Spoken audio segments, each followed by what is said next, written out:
Fazila memindai betapa lemahnya Wildan setelah menjalani operasi besar. Bunda. Wildan tersenyum dengan bibirnya yang pecah-pecah. Fazila menggendong Zidan. Menghampiri Wildan. Wil, sayang. Fazila yang tak kuat memperhatikan sang anak yang tampak lemah, lekas memeluknya.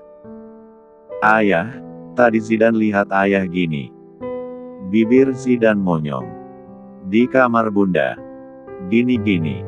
Ia meniru gaya ayahnya mencium sang bunda. Kafka terbelalak mendengarnya. Astagfirullah, nak. Kamu ada di sana tadi. Kalian udah gak sabaran, lain kali hati-hati. Maryam makin menggoda mereka. Fazila jadi tersipu. Wildan, sekarang makan ya. Pinta Fazila. Terus makan obatnya. Wildan menggelengkan kepalanya. Wildan mau pulang cepat kan? Wildan menatap kosong pada sang ibu. Ya sudah, Wildan mau minta apa? Tanya sang ayah. Benaran, bunda sama ayah mau.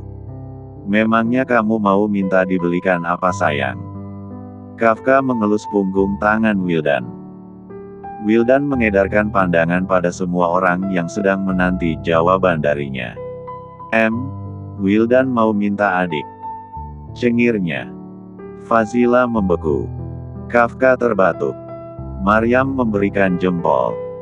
Zidan di belakang mengedipkan sebelah mata. Itu adalah misi rahasia mereka untuk menyatukan kedua orang tuanya. Wildan pengen punya adik cewek bun. Rumah kita pasti rame. Iya kan Zidan? Tolehnya pada kembarannya. Kafka menengok sang ibu. Mama jangan ajarin anak-anak yang gak benar dong. Astagfirullah, kamu suzon terus sama mama. Mama saja baru tahu Wildan mau minta adik. Fazila juga agak bingung bagaimana cara menjelaskan pada anaknya itu.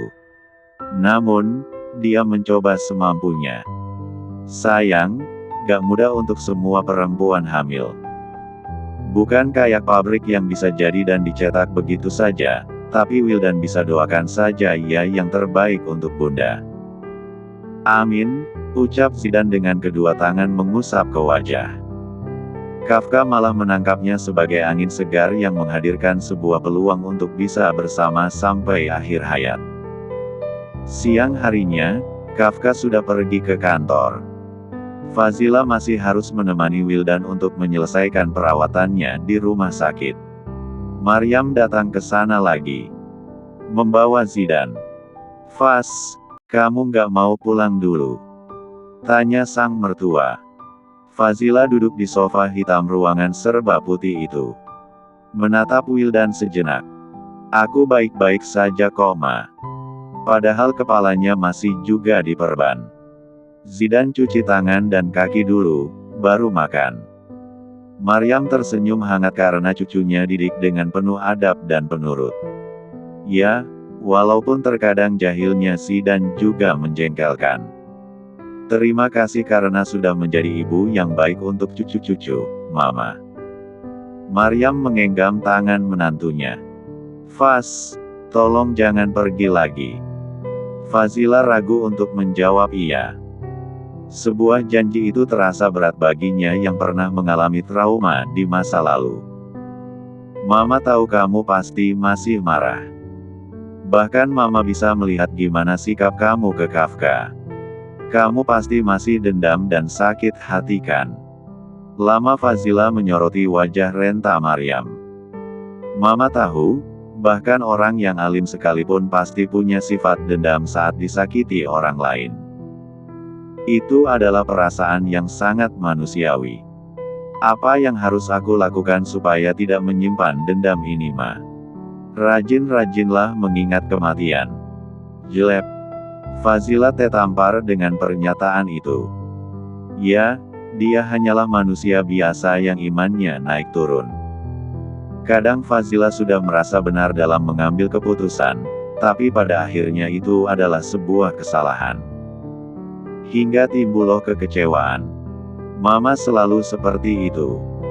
Saat Mama merasa dunia itu tidak adil, Mama pasti akan mengingat kematian. Satu-satunya yang pasti di dunia ini hanyalah kematian. Fazila meneteskan air mata. Menurut tafsirannya dari pernyataan Maryam adalah, kematian, sebagai konotasi dari keikhlasan. Hanya dengan mengingat kematian, kita bisa membuang sifat egosentris yang mendominasi. Sederhana bukan? Dalam hidup kita tidak boleh serakah. Ingin segalanya, hidup dengan rasa cinta secukupnya. Maryam menepuk-nepuk ringan bahu Fazila. Kamu masih belum bisa memaafkan Kafka. Aku sudah memaafkannya, Ma, tapi nggak mudah bagi aku untuk melupakan bagaimana perlakuan buruknya ke aku. Aku ragu menjalani hubungan dengannya lagi. Mama tahu kamu bertahan hidup dengan Kafka karena anak-anakmu. Kafka juga pasti sadar diri, Mama juga dukung kamu memberikan kesempatan kedua untuknya. Fazila tak bisa berkata apapun lagi. Dia mencoba untuk mengikuti cara Maryam, yaitu trik untuk menghilangkan rasa dendam. Mengingat kematian. Cita-cita Fazila sama seperti kedua anaknya, yaitu masuk surga. Dia pernah dengar jalan paling mudah untuk masuk pintu surga manapun adalah berbakti pada suami. Namun, Fazila masih menimbang apakah Kafka benar-benar layak untuk menjadi imamnya. Sebab, hanya imam yang berimanlah yang mampu mengiring keluarganya masuk surga. Maryam sangat berusaha untuk membujuk sang menantu. Kamu tahu kenapa Mama bisa bilang seperti itu? Mama juga pernah berada di posisi kamu.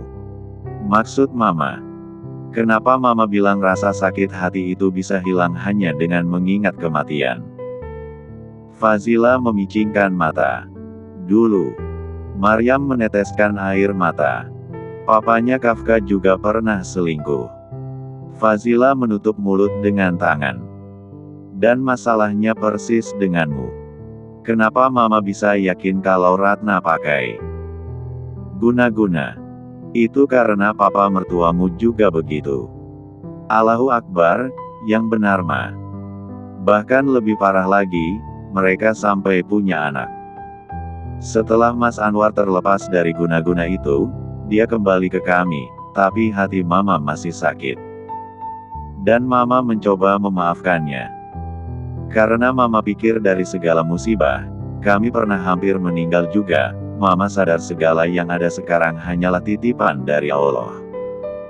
Lalu buat apa menyimpan dendam? Hidup juga sementara. Fazila tersentak. Dia merasa sangat bodoh. Karena imannya mulai goyah lagi. Seharusnya dia banyak melakukan amal.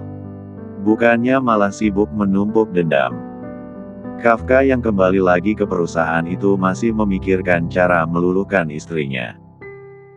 Dito, kamu sudah siapkan rapat untuk siang ini. Kafka merapikan diri dengan setelan jas hitam. Sudah, Pak. Kafka memperhatikan Dito yang tampangnya begitu kusut, lelah, dan seperti orang yang kekurangan kasih sayang. Maaf, beberapa hari terakhir membuatmu lembur. Mulai besok jam kantor akan normal kembali. Dito sebenarnya agak kelimpungan menjadi asisten pribadi Kafka yang memiliki banyak jadwal. Bahkan kesibukannya mengalahkan presiden. Apalagi, begini Pak, saya mungkin bisa tipes kalau handle sendiri jadwal Bapak.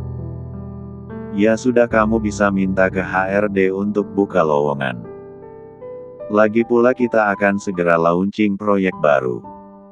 Dito bisa bernapas lega karena CEO itu akan memeras keringatnya bagai kuli bangunan. Kenapa senyum-senyum? Kerjakan sekarang. Aku harus pulang cepat untuk bertemu dengan anak dan istriku. Bapak jangan ngeledek. Mentang-mentang saya masih jomblo. Siapa yang ngeledek? Memang kenyataannya kamu jomblo. Kafka tetaplah dia yang berlidah tajam. Suara tapak kaki mulai kasak-kusuk untuk masuk ke dalam ruang rapat itu. Kafka dengan penuh keyakinan akan masa depan, berada di depan layar proyektor. Baiklah, hari ini kita akan merampungkan brand konveksi yang sempat terkendala. Berdasarkan data statistik, fenomena hijrah sudah menjadi tren di Indonesia. Kita akan ubah brand ini. Semua orang menatap ke arah Kafka. Kita tidak akan lagi memproduksi kaos mahal biasa. Untuk usaha konveksi ini tetap terus mempertahankan eksistensinya, brand ini akan diubah menjadi bernuansa syariah. Dan kita akan launching dengan nama baru yaitu Fazila Collection. Semua orang mesem-mesem. Mereka tahu Kafka sedang memperlihatkan kebucinannya pada sang istri. Dito pun tak henti cengar-cengir. Kafka dengan antusias memperkenalkan para desainer yang amanah. Bagaimana dengan citra perusahaan yang semakin menurun, Pak? Kasus istri Anda bukannya masih stagnan? Aku akan membereskannya. Kerahkan para desainer dan pekerja kita untuk memberikan performa terbaik. Kafka duduk lagi, dia mengeluarkan proposal baru. CEO itu ingin mengubah masalah jadi berkah. Sekarang kita perlu melebarkan sayap di dunia IT. Kita akan meluncurkan sebuah aplikasi. Aplikasi apa, Pak? Ini berkaitan dengan rumah tangga. Kita akan membuat aplikasi Sakinah. Ini adalah aplikasi untuk mereka yang berumah tangga dan menyelamatkan pernikahan yang berada di ujung tanduk. Dito bisa membaca seberapa besar cinta Kafka pada Fazila dan perusahaan itu. Kalau saja Fazila tahu suaminya sedang menunjukkan kebucinan di pekerjaannya, pasti akan kelepek-kelepek. Kafka memboyong keluarganya untuk pulang dari rumah sakit. Sore itu masih tampak dingin sikap Fazila. Meski langit menunjukkan keindahan jingga. Anak-anaknya yang heboh di mobil menjadi pemecah kesunyian itu. Ketika mereka tiba di mansion mewah itu, Kafka dengan sigap membawa koper. Biar aku saja. Kamu masuklah ke dalam.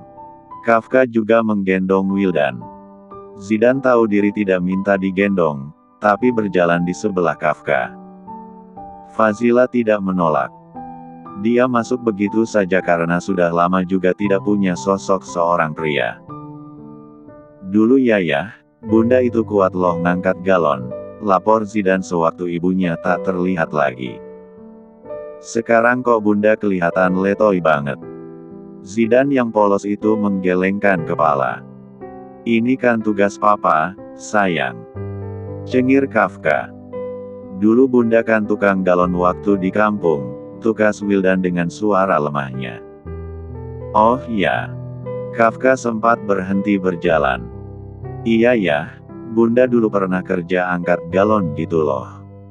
Biasanya puluhan galon sehari. Aku Zidan. Terus bunda angkatnya di pundak. Kafka terenyuh. Dia tak menyangka Fazila akan mengalami kehidupan yang berat tanpa seorang suami.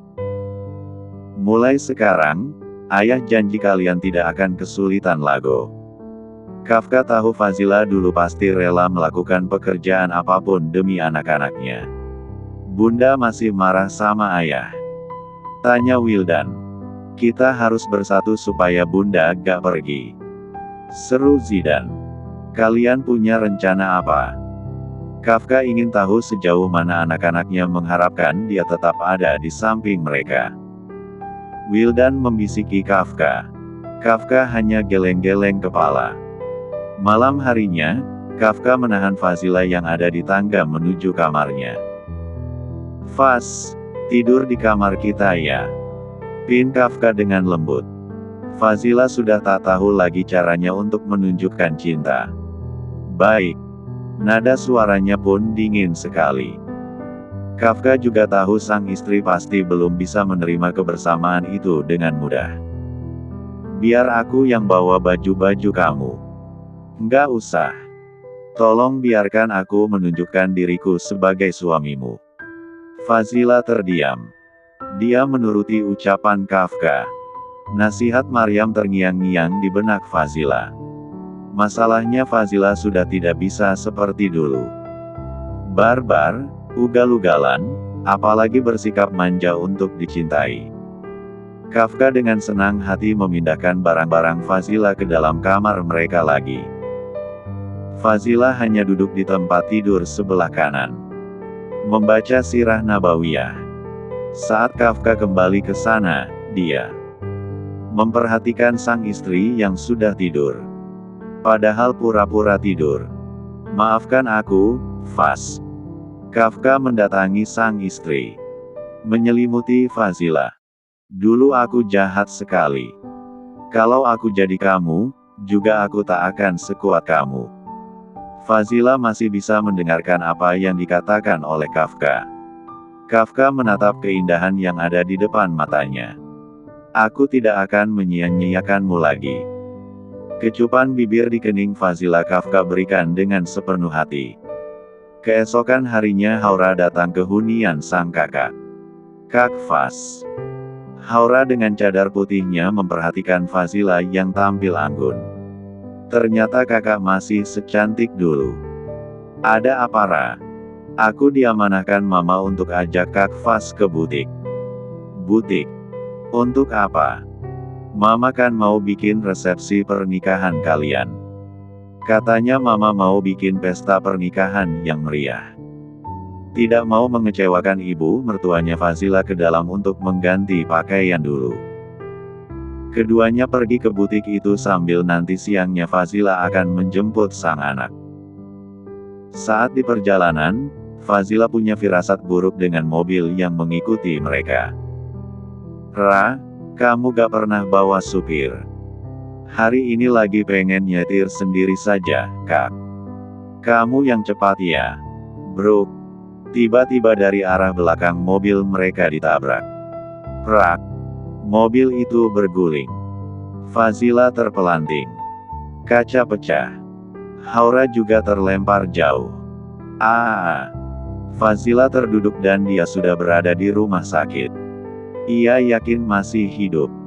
Ada Kafka di sampingnya. "Kafka." Detik itu juga Fazila memeluk Kafka. "Maafkan aku. Jujur aku nggak mau kehilangan kamu lagi. Aku masih sayang sama kamu, Kaf." Kafka terenyuh. "Terima kasih karena kamu sudah mau memaafkan aku. Aku juga akan selalu bikin kamu bahagia dan lindungin kamu." Fazila tumpah ruah memandang anak-anaknya dengan tangisan itu. "Haura? Haura bagaimana?" Kafka meneteskan air mata. "Nggak mungkin." Berat Kafka mengatakan yang sebenarnya. "Haura divonis lumpuh, Faz." "Innalillahi." Fazila menutup mulut dengan tangan. "Kenapa bisa Haura selingkuh, Kaf?" Wanita bercadar itu tidak ingat bagaimana situasi kecelakaan. Ia tiba-tiba pingsan dan tak sadar Haura ada di mana. Kafka mengecup punggung tangan Fazila. Ceritanya lumayan rumit. Ia memeluk Fazila. Tidak ada lagi penolakan dari Fazila. Wanita itu malah menghirup aroma suaminya dengan perasaan yang teduh. "Maafin aku."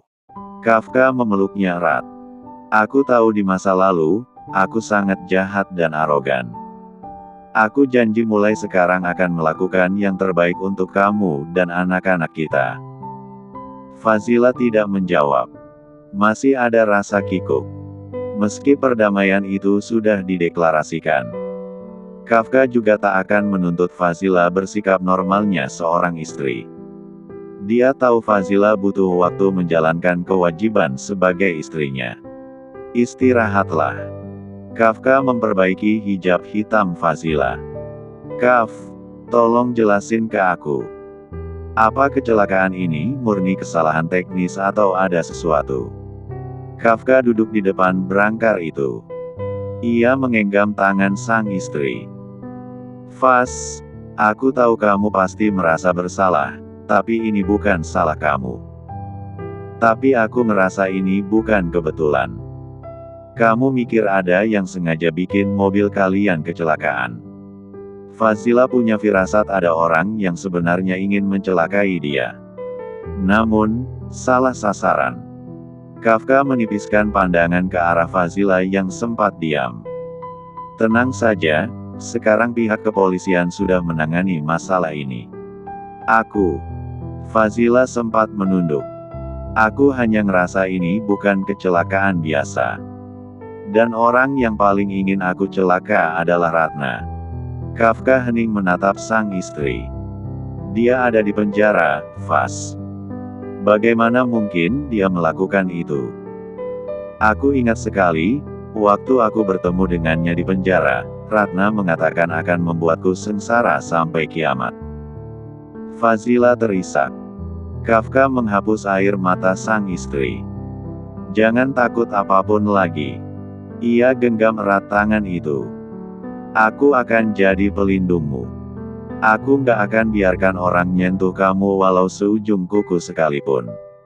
Mata Fazila berkaca-kaca mendengar hal itu. Apa jangan-jangan yang melakukan itu Bilal?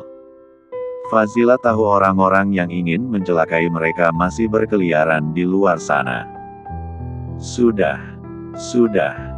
Kafka menepuk ringan punggung tangan Fazila. Jangan banyak pikiran. Kamu istirahat. Ada banyak orang yang jagain kamu di sini. Fazila memperhatikan bodyguard yang sempat menemaninya beberapa waktu yang lalu. Tiba-tiba suara ponsel itu memecahkan haru birunya perdamaian tadi. Tunggu sebentar. Kafka menerima telepon itu. Fazila mengecek kepalanya yang diperban. Bahkan tangannya banyak sekali luka. Memang saat kecelakaan Fazila merasakan hantaman-hantaman yang maha dahsyat. Hingga ia sontak tak sadarkan diri detik itu juga. Kafka memang tampak sibuk. Faz, aku harus ke kantor. Ini sangat penting. Nanti aku akan datang ke sini lagi. Fazila kembali ke mode dingin. Padahal dia ingin dimanja ria oleh Kafka. Sayangnya, Fazila tahu diri. Dia bukan lagi gadis SMA yang mudah merengek begitu saja tanpa etika. Fazila hanya mengangguk. Baring kembali. Lalu membelakangi Kafka. Kafka memang menyadari Fazila yang kembali dingin. Namun, dia tak punya waktu lagi. Aku pergi dulu, assalamualaikum. Kafka meninggalkan tempat itu. Ada dua orang perempuan dengan rambut yang dikuncir. Mereka bodyguard yang diutus oleh Kafka menjaga Fazila.